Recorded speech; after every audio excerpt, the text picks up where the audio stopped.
Hello ছোট্ট সোনামণিরা, সবাই কেমন আছো? আজ আমরা শিখব বাংলা ব্যঞ্জনবর্ণ। আমি পড়ব, আমার সঙ্গে তোমরা প্রত্যেকে পড়বে। পড়ো।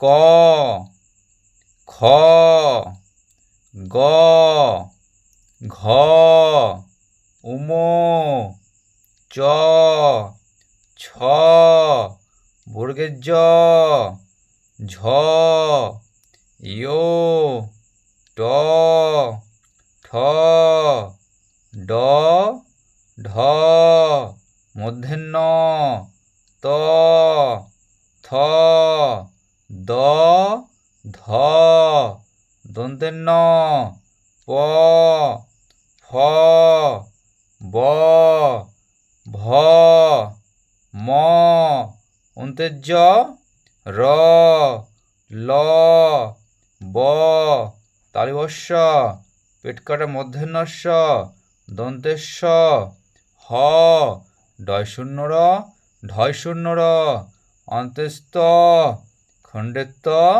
অনেশ্বর, বিসর্গ, চন্দ্রবিন্দু চাঁদ।